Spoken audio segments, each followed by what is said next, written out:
I'm so excited. Woo! I just can't hide it. I'm about to lose control and I think I like it. Versus, I am so tired. I'm not excited. I don't want to do anything because I am so tired. I'm embarrassed even talking like that. So here's my question to you. Ha ha ha.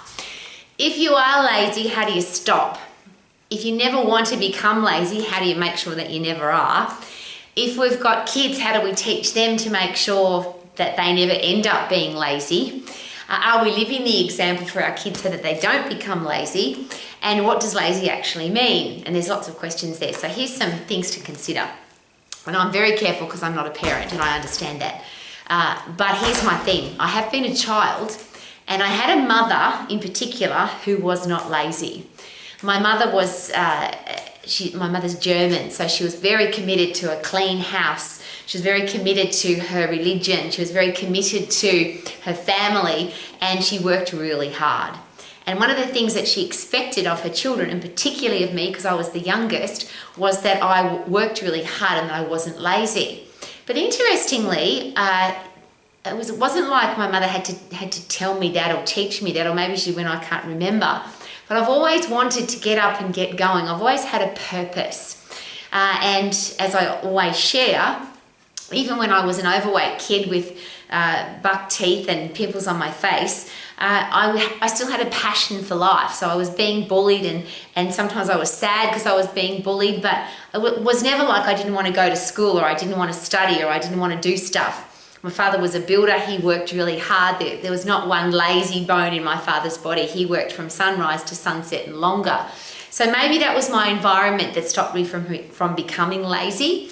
So that's my question. If you are a parent, a teacher, a coach, a boss, or a leader, and you are concerned about people in your life being lazy or becoming lazy, are we living the example of what lazy isn't? Now, one of the things that I deal with on a regular basis are people who share with me, but Rowie, what about work-life balance? What about making sure that you commit to leisure time, relaxation time, you get good sleep, you go on holidays? And to me, they are part of not being lazy, because if you were lazy, you wouldn't bother booking a holiday. If you were lazy, you wouldn't bother organising time to relax. You wouldn't organise and make sure that you've got time to recuperate, recover, regenerate, and get better. To me, that's all about being disciplined and focused. So yes, I'm very committed to deep sleep and I'm very committed to relaxation time. But one of the things I never do is I never relax, I never go on holidays, I never sit down and do nothing until everything has been done. And to me, that is just a simple way to live my life. Now, I'm not asking you to live your life that way. What I'm suggesting or asking very passionately for our kids, and again, I don't have any kids, but I work with lots of other people's kids, and I work with a lot of adults that were kids and they have become very lazy adults. And I share that openly because where does that get you? If you are lazy, if you can't be bothered, if you're not disciplined, if you don't have the discipline to get up and do what you need to do, what happens to your life? If life throws stuff at you and you haven't got any energy and you're too tired and you're just lazy, what happens to your life? Now, you could live your life, your entire life as a lazy person, and that's a choice, I get that. But I think we have to accept the consequences of what happens when we're lazy. Who wants to employ a lazy person? Doesn't matter how skilled or talented you are, and I'll use something like being an elite athlete or being an artist or being in movies. You can have a beautiful singing voice, you can be able to play the piano, you can be a great actor, you can be really good at sport. But there comes a point in any of those occupations where if you are lazy, if you're not prepared to put in an effort, if you're not prepared to go the extra mile even, then you get a reputation for being that. And it doesn't matter how talented you are, people are looking for somebody else that isn't lazy. So what does lazy mean? And I always use the definition of discipline, which is you do what you should do when you should do it, even if you don't feel like it. Now, a lazy person wouldn't do that. A lazy person would just say, I don't feel like it, so I'm not going to do it.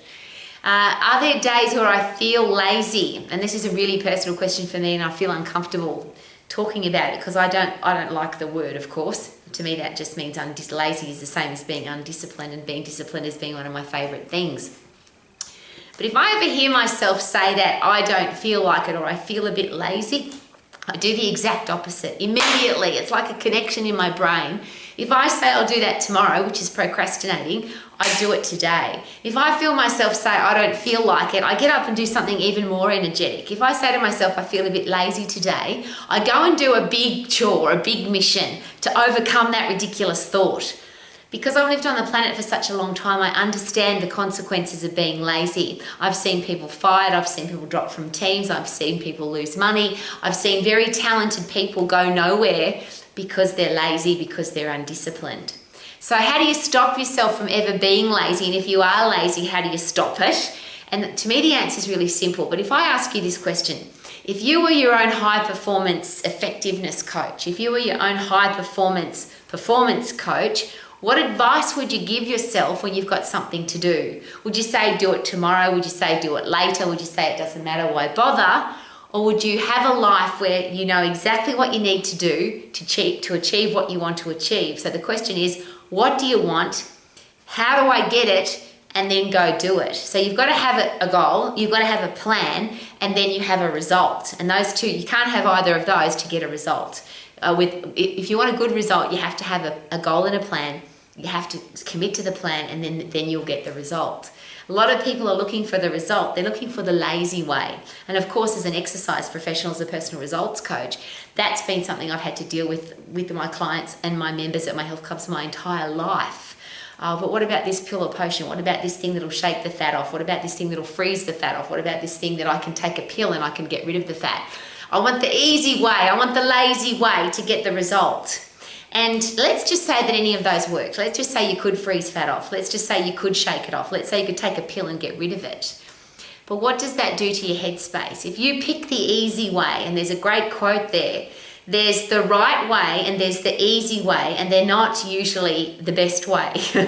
The right way is the best way. The easy way turns us into lazy people. If we always pick the easy option, what happens to us? So let's just say you could go and shake your fat off, stand on a piece of machinery and you could shake your fat off. What are you teaching your own brain? Oh, let's take the easy option rather than, and it's not just shaking the fat off that's important, of course, because that's why I hate the word exercise. Because when you get puffed and when you lift heavy, when you get fit and when you get strong, you change your brain. You become a better human being. Because you are fit and because you are strong, you become mentally tougher and stronger. Your brain becomes mentally tougher and stronger. You make better decisions. You become more creative. You can overcome challenges and obstacles. You can just be better because you're fit and strong. So you could look for the easy way there's no easy way to get fit and strong. There's lots of hopeful potential ways to lose weight, for example, that don't require getting fit and strong. But do they work? And I'm not going to get into that argument. But even if they did work, what are you actually telling yourself? So I'm going to give you my personal strategy for not being lazy, my personal strategy for being disciplined. And if you don't know me, anybody else that knows me will tell you that I'm one of the most disciplined people you'll ever meet. I'm the person that does what I should do when I should do it, even if I don't feel like it. That last bit being the most important. Because I'm the opposite. If I don't feel like it, that's when I go hard. Because I know that's what creates a tougher, better, stronger person. So my strategy is very simple. I never look for the easy way. I always look for the hard way. So I use my garden as example. I've been working on my garden for 7 months. I could have got a grader in, I could have got a digger in, I could have got an automatic stuff, and I did everything by hand. Wheelbarrow, shovel, rake and pick. I picked the hard way for a reason. It's been a great experience. I feel very rewarded for the garden that I've built. Every time I get puffed, which is every time I'm in the garden, because I pick at 100% effort, phosphate fit, then I get my breath back and then I go again. If I'm raking, I go at 100% effort, get my breath back, go again. If I'm moving the wheelbarrow, I go 100% effort, push that thing as hard and fast as I can, 10 seconds, get my breath back, go again. And every time I'm in that break bit, in the recovery phase, I always look up and look around and I say, I'm so thankful that I can do this. There are women half my age, if not younger, that could not do 5 minutes of what I do. And the reason I know that is I deal with every day people who are lazy, people who look for the easy way, people who want to cheat their way through their education, they want to cheat their way into their career path. This is a horrible example, but if you go to a doctor and that doctor did just enough to get through the test or the exam, and if it was okay to get 50% pass mark, for example, and I hope that's not the pass mark anymore, But I have a lot of parents who now say to me, Rowie, it's very unfair that at max you've got to get 100% for everything that you do. My answer's always the same.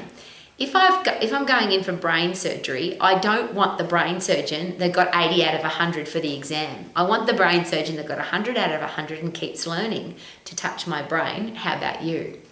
So I'm not looking for the easy way. I'm not looking for the just enough to get by, just enough to pass the test, just enough to get, people do a fitness test and they do just enough to get into the Air Force or get into the Army or get into the police force, just enough.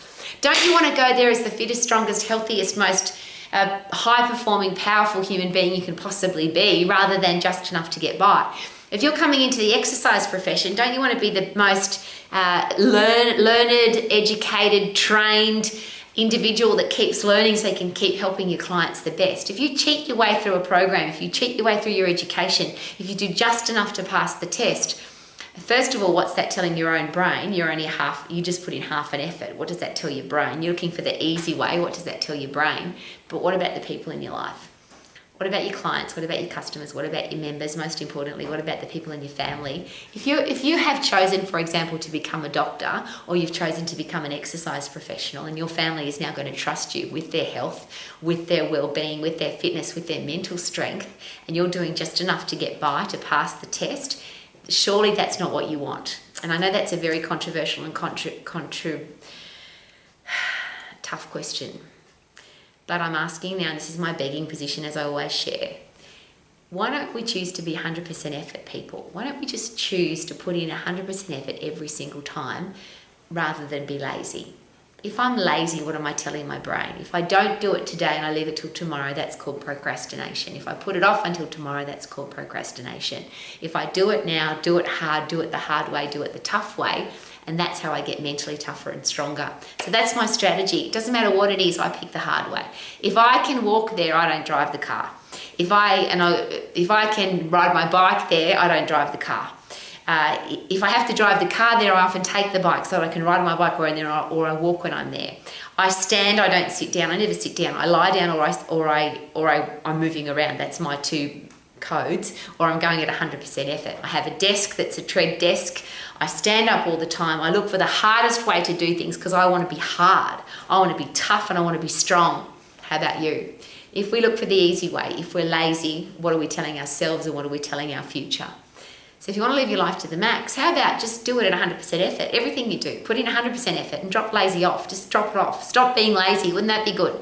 If you want to stop being lazy, just stop. Woohoo!